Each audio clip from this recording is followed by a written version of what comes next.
A millionaire thinks he's dating a gold digger until he discovers the truth. When a guarded millionaire mistakes a kind-hearted art teacher for a gold digger, their worlds collide in ways neither expects. What he learns about love will change everything. Comment the city you're listening from and subscribe for more heart-touching stories. Now let's begin. Part 1. The wind carried the scent of roasted coffee and maple leaves through downtown Denver, Colorado. Autumn had painted the city in shades of amber and gold, the kind of beauty that made even strangers slow down for a moment. Inside the Marlowe, a rooftop bar with glass walls and low jazz humming from hidden speakers, Ethan Cole checked his watch for the third time. He wasn't late. He was never late. He just didn't like waiting for people for explanations or for emotions he didn't trust anymore. Across the table sat a single empty chair, its wine glass sweating in the warm air. His assistant had arranged this casual meeting through a dating app partnership, something about boosting his image, showing he was relatable. Ethan had agreed mostly to get everyone off his back. When the elevator doors opened, Clara Hayes stepped out. She hesitated at the sight of the upscale crowd. Her thrift store dress wasn't meant for a place like this. The hostess smiled politely as Clara tucked a loose strand of auburn hair behind her ear and approached the table. "Mr. Cole," she asked softly. Ethan looked up, and for a split second, something in her voice tugged at him. But habit returned just as quickly. He noticed her scuffed shoes, her simple clutch, the faint paint stain near her wrist. A painter, or pretending to be one. He leaned back to Neven. "So you're another one chasing the view, huh?" Clara blinked. The view, he gestured toward the skyline. People book this place for the view, especially on their first date with a millionaire. Her lips curved slightly, not defensive, not flirty, just calm. "I'm actually chasing free coffee. Didn't know millionaires came with that." Ethan almost smiled, but didn't. He liked confidence. What he didn't like was not knowing if it was real. Clara sat. She wasn't supposed to be here. Her best friend Jenna had begged her to go in her place. Jenna worked in PR for the app that had arranged this date. Canceling would have made the company look bad. Clara had agreed to help just for one evening, just to sit, talk, smile politely, then leave. But sitting across from Ethan Cole was harder than she expected. He wasn't arrogant in the loud way. He was quiet, controlled, like someone who had learned to trust no one easily. There was something heavy behind his calm, something tired. "So, what do you do?" he asked after a pause. "I teach art," she said. "Part-time for kids." He raised a brow. "Kids, or their parents?" She frowned. "The kids. Parents usually just pay the bills." He didn't apologize for the jab. She didn't flinch. Silence filled the space again, broken only by the clinking of glasses and the soft brush of jazz. When the waiter arrived, Ethan ordered a rare wine. Clara asked for water. "Not a drinker," he asked. "Not a millionaire," she replied. That one earned her a ghost of a smile. For a few minutes, they talked about the weather, the city, how the Rockies looked different every season. She spoke with quiet enthusiasm, hands moving when she described how color changed in light. He listened, half skeptical, half curious. There was no attempt to impress him, no strategic compliment, no subtle flirtation, just honesty that felt disarming. When the bill arrived, Ethan reached for it automatically. Clara beat him to it. "I'll cover my half," she said quickly. He looked at her like she was joking. "It's fine. I can afford it." "I know. That's why I said my half." He didn't argue, but as the waiter walked away, he caught himself watching her tuck a folded napkin into her bag. On it, a small doodle of the skyline, simple but graceful. "What's that for?" he asked. She smiled. "Just something to remember the view." "You mean the millionaire?" "No," she said, standing. "Just the sky." And just like that, she was gone out of his sight, down the elevator into the crisp Denver night. Ethan sat there longer than he meant to. The napkin sketch lingered in his mind. He'd met dozens of women since his divorce, confident, charming, polished, but none who seemed that uncalculated. Still, he told himself, that's what makes it dangerous. He'd been fooled before. A few years back, someone had told him she loved him for who he was, right before she sold his private emails to a gossip site. Since then, he had learned sincerity was often just good performance. Outside, Clara pulled her coat tighter. The mountain air bit at her cheeks, but her chest felt lighter somehow. She'd survived the night. Jenna would be relieved the company's reputation safe. And Ethan Cole, whatever world he belonged to, was now just another story she'd tell her students when they asked what rich people were like. Her phone buzzed. A message from Jenna. How'd it go? Did he suspect? Clara typed back, he thinks I'm broke and pretending. So, perfect. She laughed softly to herself, breath fogging in the air. The city around her buzzed with Friday night energy couples walking hand in hand, street performers playing saxophone under the lights. She paused to watch for a moment. The music drifted up warm and alive. In that instant, the world didn't feel so far from her reach. She didn't know that the man she'd just left behind was still sitting at that same table, holding her napkin drawing, tracing the lines with his thumb. She didn't know he'd ask for her last name the next morning. And Ethan didn't know that the gold digger he thought he'd just met was about to change everything he believed about love, trust, and the value of a human heart.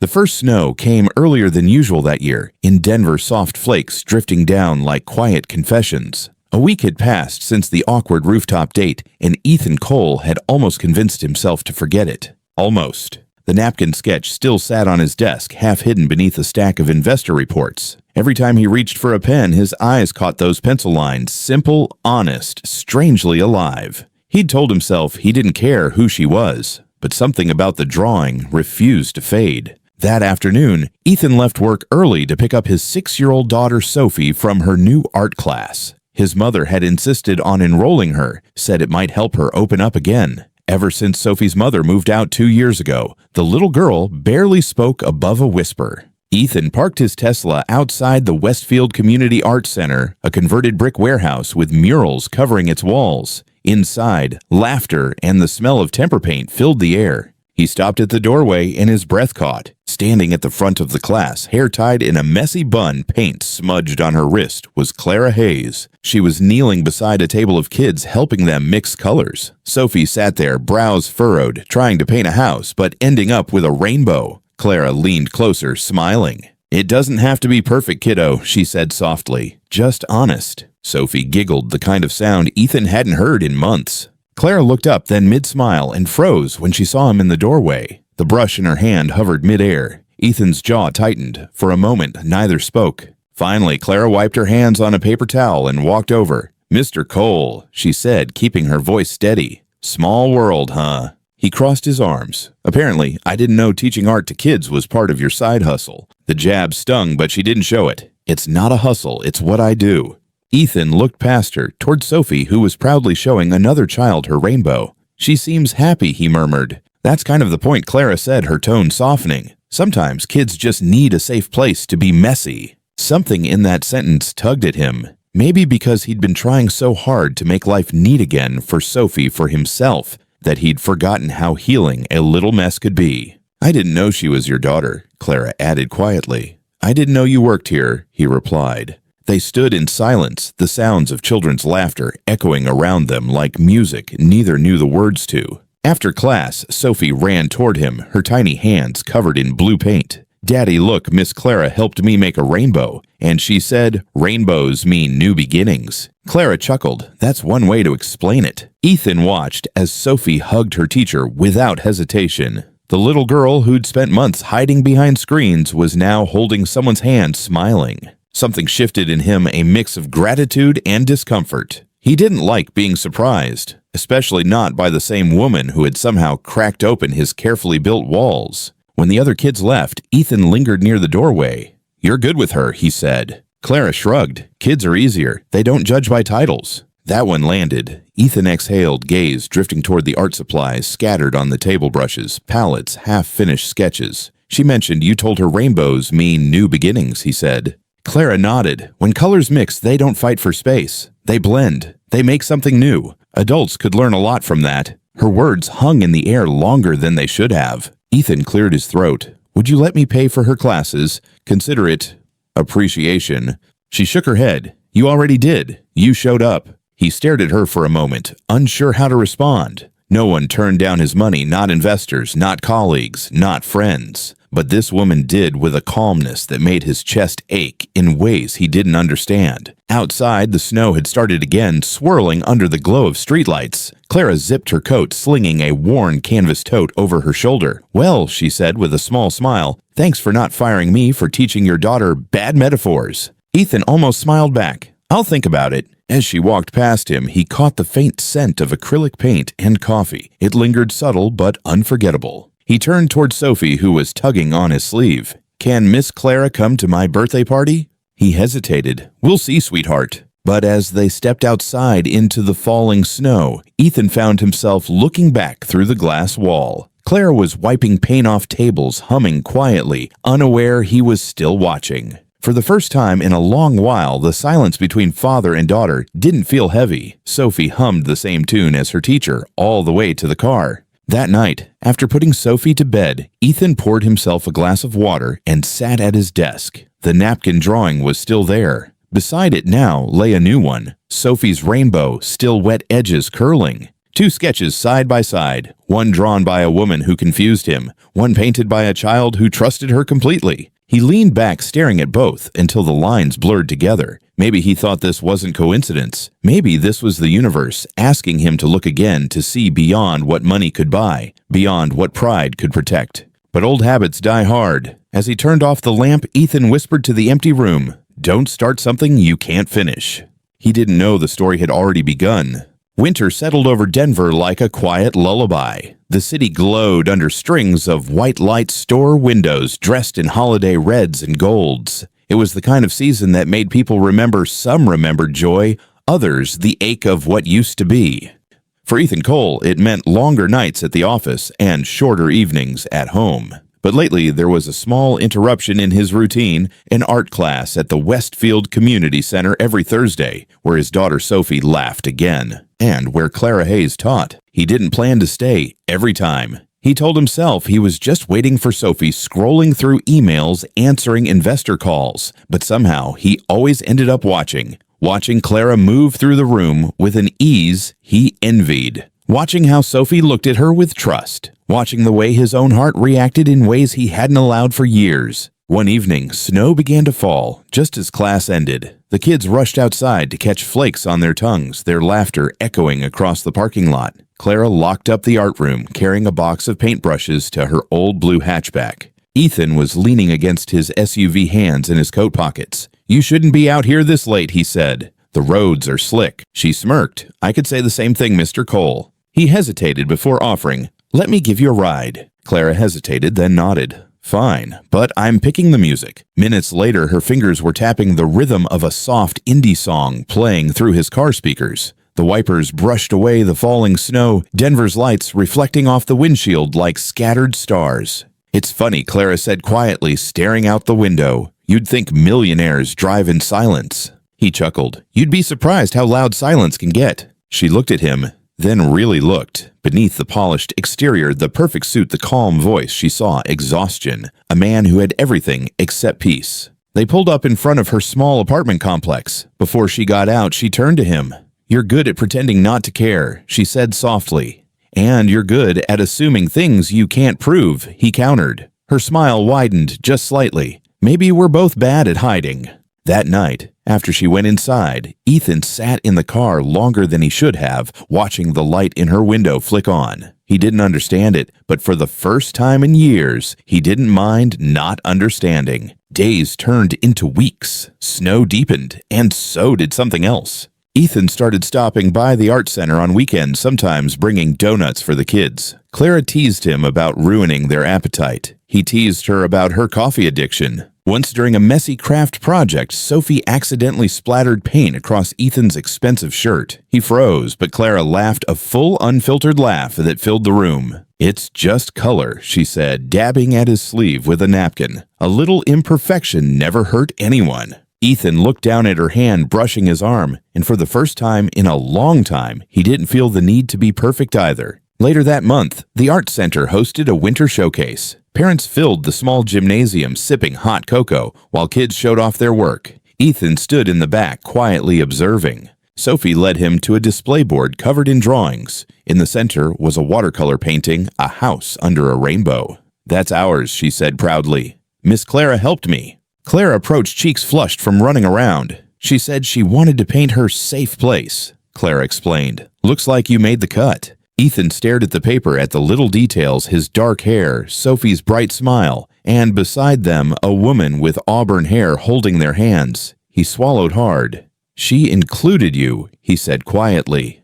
Clara nodded. She thinks we make a good team. He wanted to say something, thank you, maybe, or stay, but the words stuck somewhere behind the fear that this was becoming real, too real. A few days later, Ethan invited Clara and Sophie for cocoa at a cafe near Sloan's Lake. Snow covered the frozen water, and Christmas lights shimmered on the trees. Inside, warmth wrapped around them like a soft blanket. Sophie sipped her cocoa nose dotted with whipped cream. Clara laughed, reaching over to wipe it away. Ethan watched the two of them, that easy affection, that warmth he'd forgotten could exist in his home. He cleared his throat. You know, I used to think love was a risk I couldn't afford. Clara looked at him, eyes gentle. And now I'm starting to think maybe I overpaid for fear. She smiled faintly, not answering. Outside, snow kept falling slow, deliberate, endless. When Sophie excused herself to show a drawing to the barista, Ethan leaned closer. You're different from anyone I've met. Clara tilted her head. That's either a compliment or a red flag. Maybe both.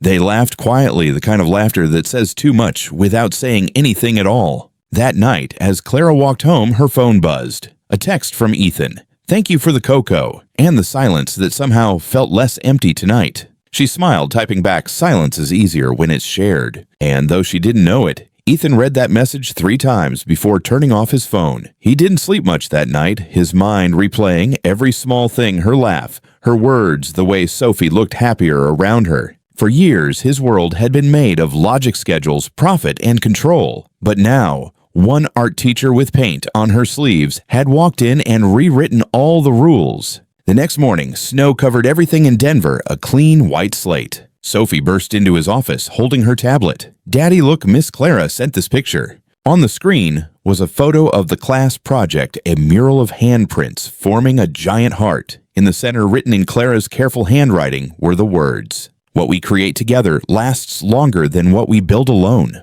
Ethan stared at the message long after Sophie ran off to play. Something in him shifted again, slowly, quietly. He realized this wasn't coincidence. This was connection, raw, unplanned, impossible to ignore. He wanted to believe it was just friendship, just admiration, just gratitude. But when he caught himself smiling at her name on his phone, he knew this was something he couldn't explain away. Not with logic, not with money, and not with fear. By late January, Denver had frozen over. The holidays were gone, but the lights still lingered, hanging like ghosts of warmth no one wanted to take down yet. For Ethan Cole, things were finally starting to make sense again. His company was steady, his daughter was smiling, and for the first time in years, he felt something close to peace. Every Thursday, he still stopped by the art center at first just to pick up Sophie, but now, if he was honest, to see Clara. Their conversations had grown longer. Sometimes they'd talk about movies, sometimes about the strange ways life handed people second chances.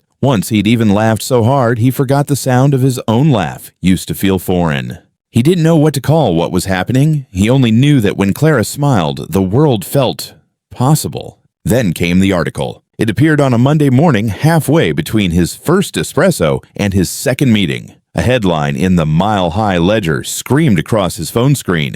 Broke art teacher caught dating Denver's young tech millionaire. Beneath it, a photo grainy but unmistakable of him and Clara at Sloan's Lake Cafe. He was leaning slightly toward her, laughing. She was looking at him mid-smile. The caption read, local artist and part-time barista Clara Hayes rumored to be cozying up to tech CEO Ethan Cole. Sources claim she met him through a matchmaking app targeting wealthy bachelors. Ethan's stomach turned. The phone buzzed again. Texts from colleagues, investors, even his PR head. Do you want us to handle this? Should we issue a denial? We need to make sure this doesn't hurt the company's image. He didn't respond. All he could see were those words gold digger broke targeting wealthy men. By noon, the comments were everywhere.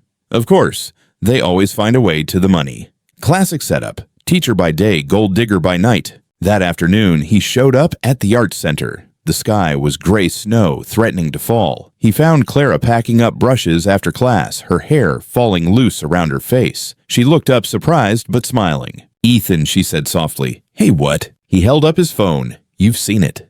Her smile faded. The article, yeah, I saw. Did you talk to them? No, I don't even know how they... You didn't tell me you were connected to the app company, he cut in his tone sharp. Clara blinked. What are you talking about? He scrolled, showing her another screenshot. Your friend Jenna works PR for the app that arranged that date. You filled in for her, right? So what was it? Some marketing stunt? A way to get attention?" Her eyes widened. "No, I went because she asked me to. She would have lost her job if—" "So you lied," he interrupted, voice low. Clara's heart sank. "I didn't lie. I just didn't think it mattered." "To me, it does," Ethan said coldly, "especially when the timing is perfect for a publicity leak." Her throat tightened. "You think I leaked that story? Tell me why I shouldn't." She stared at him, trying to find the man who'd once said love was a risk he couldn't afford. All she saw now was the same wall she'd helped him break down, built back higher than before. "I can't prove anything," she said quietly. "But if you don't know me by now, maybe you never did." She grabbed her coat and brushed past him, but he caught her wrist. "Clara." She turned. "Ethan, I'm not asking you to believe me because it's convenient. I'm asking because it's true." He released her hand slowly, his jaw tight. "I don't know what to believe anymore." "Then maybe that's the problem," she whispered. By evening, the article had exploded online. Her name was trending locally. The cafe where she worked part-time had received calls from reporters. She turned off her phone, heart pounding, and walked home through falling snow. She didn't cry. Not yet. Not when the air bit her skin. Not when her shoes soaked through. She just kept walking, each breath turning into mist. At home, she sat on the edge of her bed, scrolling through the article again. The comments section felt like knives. She's lucky he noticed her at all. Bet she planned this the whole time. Her hands trembled. The irony wasn't lost on her. She'd spent her life teaching kids to find beauty in imperfection, and now the world was calling her a stain.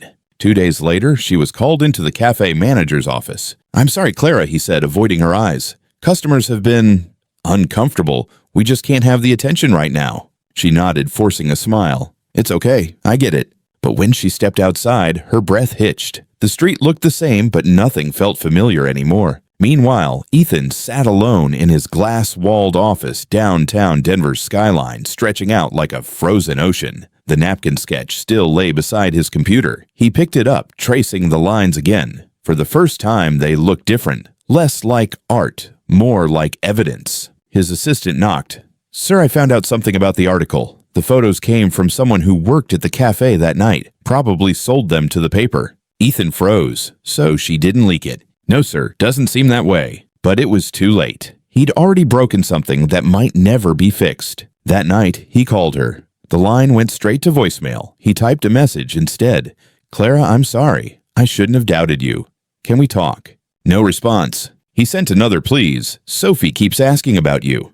Still nothing. He stared at the screen until the words blurred. Then, in frustration, he deleted every message thread they'd ever shared. For a long time, he just sat there, the city lights flickering across his reflection in the window. Somewhere in the distance, a siren wailed soft and lonely, echoing his thoughts. A week passed. Sophie refused to go to art class. She wouldn't eat much either. When Ethan asked what was wrong, she whispered, "Miss Clara doesn't like us anymore." He tried to explain. But how do you tell a child that trusts something she'd just learned to feel again could vanish so easily? That night, as snow fell outside, he tucked Sophie into bed. Her small voice broke the silence.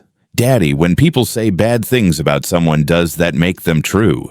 He swallowed hard. "No, sweetheart, not always." "Then why did you stop believing her?" He didn't answer. Sophie turned over, her voice muffled under the blanket. "Miss Clara said rainbows mean new beginnings. Maybe we'll get one soon." Ethan sat there long after she fell asleep, guilt pressing like weight on his chest. Outside, snowflakes melted against the window pane, vanishing before they could settle. Across town, Clara sat at her kitchen table, surrounded by silence and half-finished sketches. The only light came from a single desk lamp flickering over a canvas she couldn't finish. She'd painted a skyline Denver at dusk, but every time she tried to add the color she needed most, her hand froze. Because it wasn't color she was missing, it was trust. Finally, she put down the brush and whispered into the empty room. Maybe love isn't about finding someone who sees you. Maybe it's about learning to see yourself when they can't. The lamp hummed softly. Outside, the city kept glowing, indifferent, beautiful, and unaware that two hearts just a few miles apart were breaking for the same reason they'd both believed in something fragile and both had let it fall. The snow had begun to melt, leaving Denver painted in pale gray. Streets glistened with slush, the city slowly waking from its long, frozen sleep. But inside Ethan Cole's glass-walled office, everything still felt cold. It had been 3 weeks since Clara disappeared from his life. No texts, no calls, no art classes, just silence, the kind that grows louder the longer it lasts. Every night, he'd check his phone, scrolling through old photos of Sophie's rainbow painting or the blurry selfie Clara had sent of the art class's mural. He'd stare at them until guilt clawed its way back into his chest. He told himself to move on. He told himself she'd moved on first, but neither was true. It was Sophie who finally broke the silence. One rainy Thursday afternoon, she came home from school, clutching a crumpled envelope. "It's from Miss Clara," she said quietly. Ethan froze. The envelope was thin-hand addressed in Clara's looping handwriting. He tore it open carefully. Inside was a folded flyer for the Westfield Art Center, the words Youth Arts Scholarship Fund printed in bold across the top, and stapled to it a receipt. A single donation for $2,500 made out to the center's children's program, donor name C. Hayes. Ethan's brow furrowed. He flipped the receipt over. On the back, written in faint blue ink, were 4 words that nearly stopped his heart. "For the kids who stay." He sat down heavily. That amount, it wasn't small. He remembered Clara saying once that she worked part-time at a cafe to help pay rent. Why would she donate that much? Then he noticed the date. The donation had been made the same week the article went viral, when everyone had turned against her. When he had turned against her. He opened his laptop and searched for her name. The cafe had replaced her. The art center's staff list had changed. It was like she'd quietly erased herself from the map. Sophie tugged on his sleeve. "Daddy, Miss Clara gave my friend Liam art lessons for free," she whispered. His mom said Clara used her own money because they couldn't pay anymore. Ethan's chest tightened. He looked down at his daughter's innocent face, the same one Clara had helped rediscover joy, and felt something heavy inside him collapse. All this time, while he was doubting her motives, she'd been quietly giving, quietly helping, quietly loving the world the way he'd forgotten how. That night, he couldn't sleep. Rain hit the windows steady and relentless. He walked into Sophie's room. She was asleep, her small hands wrapped around a stuffed bunny. On her nightstand sat the rainbow painting Clara had helped her make. In the corner of the page, written in faint pencil, were the same words as on the receipt, "For the kids who stay." Ethan ran a hand over his face. He'd accused the one person who had never asked for anything in return. Now she was gone, and he didn't even know where to start looking. The next morning, he packed Sophie's lunch, dropped her off at school, and drove aimlessly through Denver. He stopped first at the art center, where the front desk volunteer recognized him instantly. "Mr. Cole," she said with a sympathetic smile. "You're looking for Clara, aren't you?" "Yes," he admitted. "Do you know where she went?" She nodded. "She's been helping out at a local shelter downtown Maple Street Community Hub. She volunteers twice a week. Said she needed a quieter place to paint." Ethan exhaled relief and guilt crashing together. He thanked her and drove straight there. The shelter was an old church converted into a workshop, the kind of place most people passed without noticing. Inside, the air smelled faintly of turpentine and warm bread. And there she was. Clara stood by a half-finished mural on the back wall, painting a sunrise over a skyline. Her sleeves were rolled up, her auburn hair tied in a low knot. A small radio played quietly in the corner. For a long moment, Ethan didn't move. He just watched her, watch the rhythm of her brush, the calm in her face, the grace he'd mistaken for performance. Then she turned. Their eyes met. Her hand froze mid-stroke. "Ethan." He swallowed hard. "You're hard to find. I didn't think you were looking." "I wasn't," he admitted, voice low. "Not until I realized I should have been the whole time." Clara set down her brush. "What do you want, Ethan?" "The truth," he said. "The one I didn't let you tell before." She hesitated, then sighed. "There's not much to say. The article happened. I lost my jobs. I used the prize money from a local art grant to keep the scholarship running for the kids. That's all." "That's not all," he said, stepping closer. "You helped Sophie. You helped other children. You gave when you had nothing left, and I..." He stopped, the words catching. "I accused you of being exactly what the world already decided you were." She looked at him for a long, quiet moment. "Why are you telling me this now?" "Because I found the receipt," he said softly. "And because I found out I was wrong." Her eyes shimmered, but her tone stayed calm. "Do you think sorry fixes everything?" "No," he said, "but maybe it's a place to start." Outside, rain started to fall again, drumming softly against the old windows. Ethan took a slow breath. "Clara, when I met you, I saw someone I thought I understood, someone I could categorize, control. But you..." He shook his head. "You turned out to be the only honest thing in a world I keep trying to polish." She smiled faintly. You have a way with apologies. I'm still learning, he said. You make it easier. Silence filled the space again. Not heavy this time, just real. Then a small voice broke it, Sophie's. She had slipped in quietly behind him, clutching her raincoat. Miss Clara. Clara knelt, arms opening automatically. Sophie ran into them, hugging her tightly. I missed you, the little girl whispered. Daddy said you were busy, but I knew you'd come back. Clara's throat tightened. I missed you too, Rainbow Girl. Ethan watched them, something warm rising through the guilt. He knelt beside them, voice trembling just a little. She talks about you every night, he said. You changed her life, Clara. You changed mine too, even when I didn't deserve it. Clara looked up, eyes searching his. You don't get to say that and walk away again. He shook his head. I'm not walking away. Not this time. For a long second, they just looked at each other, two people who had finally run out of excuses, finally standing in the same truth. Then Clara whispered, You still think I was chasing your money? Ethan smiled faintly. No, I think I was the one chasing the wrong kind of wealth. Later, as they stood by the mural together, Sophie dipped her small hand in yellow paint and pressed it against the wall, leaving a bright, imperfect handprint right in the middle of the sunrise. Ethan glanced at Clara. You know she's better at forgiveness than I am. Clara's lips curved into a smile. Kids usually are. He nodded, then took her hand, hesitant at first, then sure. Maybe we can both learn. Outside, the rain eased and a faint rainbow arched over the wet streets. Inside, surrounded by color and quiet, the cracks between them didn't feel like endings anymore. They felt like space where something new could finally begin. Spring arrived late in Denver, but when it came, it felt like forgiveness. The snow finally melted, the air carried hints of lilac and rain, and the world seemed softer somehow, like even the sky was ready to start over. So was Ethan Cole. 3 weeks had passed since that day at the community shelter, since the moment Claire Hayes looked him in the eye and made him face everything he'd broken, since Sophie's small yellow handprint dried in the middle of the painted sunrise, a reminder that some things could only be fixed with honesty and patience. Ethan hadn't asked Clara to come back into their lives. He'd simply shown up every Thursday at the art center, the shelter anywhere she was creating color, not to demand forgiveness, but to earn it quietly. One Saturday, the art center hosted a family paint day. Parents and kids filled the room with laughter and splashes of bright color. Clara moved between easels, her paint-smeared apron tied loosely around her waist. She hadn't expected him to come, but he did. He stood at the door for a moment, holding 2 paper cups of coffee. When she spotted him, she hesitated, then smiled, small, cautious, but real. Coffee truce, he offered. She wiped her hands on her apron. I thought you only drank imported espresso. I'm learning to appreciate the local stuff, he said, handing her the cup.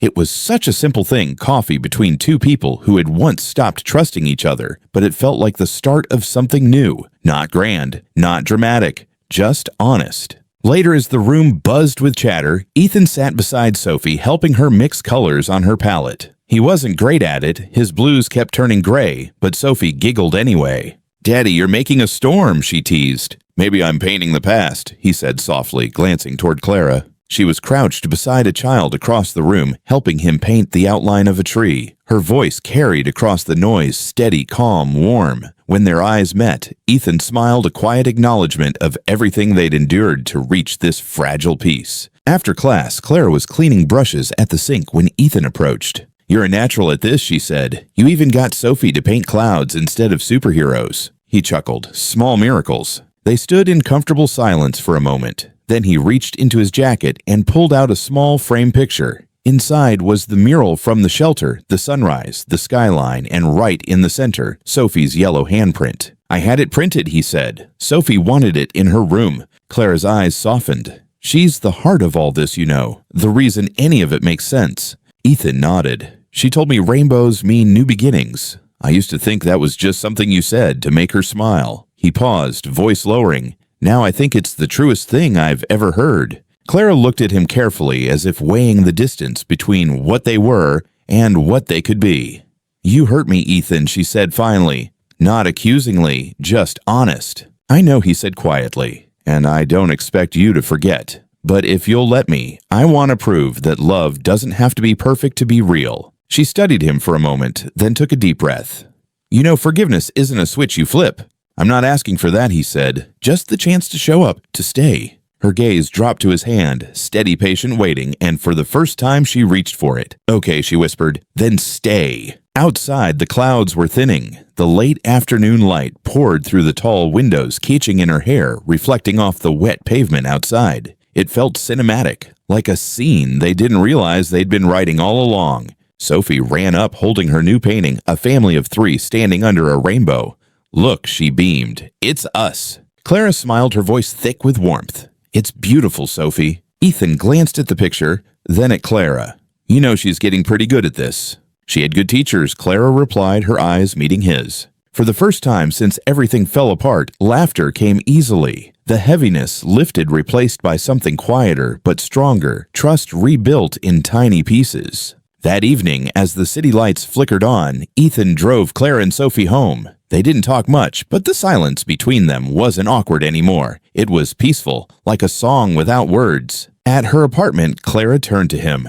"You really mean to keep showing up?" "Every day if you'll let me," he said simply. She smiled. "Then I guess we'll need more paint." He laughed softly. "Deal." Later that night, Ethan tucked Sophie into bed. On her nightstand sat 2 drawings, her rainbow and the shelter mural. He brushed a hand over her hair and whispered, "You were right, kiddo.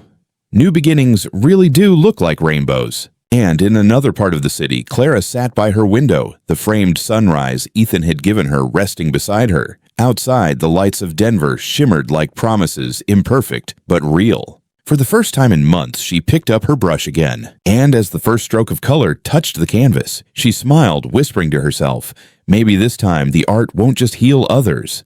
Maybe it'll heal me too."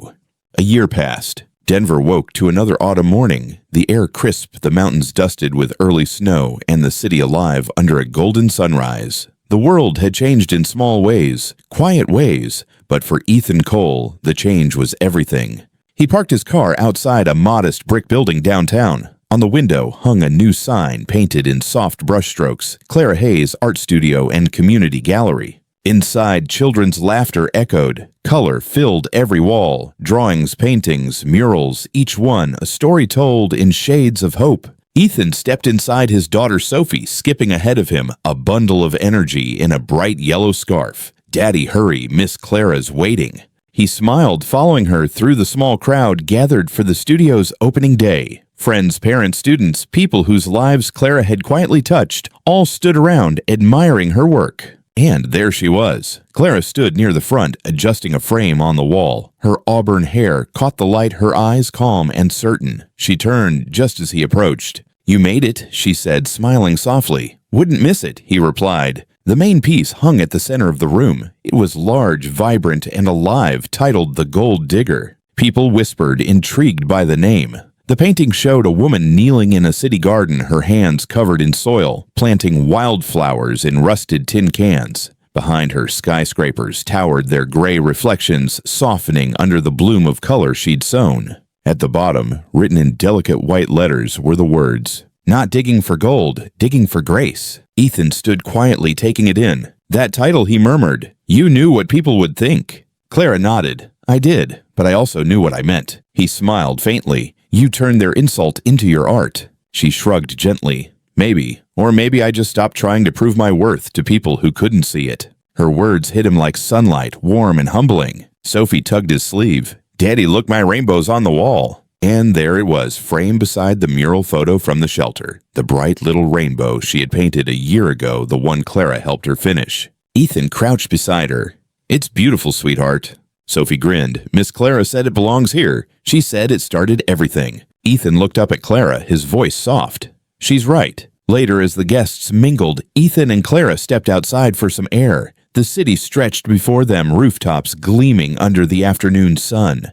"You did it," he said. "You built something beautiful." "We did it," she corrected. "You believed in me when it mattered most." He chuckled. "Pretty sure you believed in me first." She smiled, turning her gaze toward the mountains. "It's strange, isn't it? How pain can make room for better things if you let it." He nodded. "Yeah, I used to think love was about control, about making sure nothing could fall apart." He paused. "Now I think it's about showing up when it already has." Her hand found his. "And staying. Always," he whispered. Back inside the gallery, lights dimmed for the closing remarks. Clara stood before the crowd, her voice steady but full of feeling. People ask me how this started. She began. The truth is, it started with misunderstanding, with judgment, with a mistake that hurt, but also opened a door I didn't know I needed. She glanced toward Ethan and Sophie, smiling. This studio isn't just about art, it's about second chances, about remembering that what's broken can still become something beautiful. Applause filled the room, soft but genuine, the kind that comes from people who understood, who'd been there too. After everyone left, the three of them lingered by the window, watching the city lights flicker on. Sophie leaned sleepily against Clara's side, her little hand still clutching a paintbrush souvenir. "She's out," Ethan said, chuckling. Clara brushed a strand of hair from the child's forehead. "She reminds me why I paint, why I stayed." Ethan looked at her quiet for a moment. "You know, there was a time I thought I was saving you," he said softly. "Now I realize you saved me." Clara smiled. "Maybe we just met each other in the middle." Outside, the wind picked up, carrying the scent of rain and the sound of laughter from the street below. Denver shimmered in the distance, alive, imperfect, real. They stood there a while longer, wrapped in that stillness that comes after the storm. And for the first time, it didn't feel like an ending. It felt like home. Months later, a new mural appeared on the side of the Westfield Community Art Center. It showed three figures standing under a vast rainbow. One tall, one small one kneeling to plant a seed. Underneath, in Clara's handwriting, were 5 simple words. "Real love sees worth always." In a world obsessed with price tags and perfection, remember this. Sometimes the richest hearts belong to the ones who give quietly, love deeply, and ask for nothing in return. Because real love, isn't measured by what you have, but by what you give away. If this story touched your heart, like, share, and subscribe to our channel for more stories that remind us, even in a world chasing gold, there's still grace worth finding.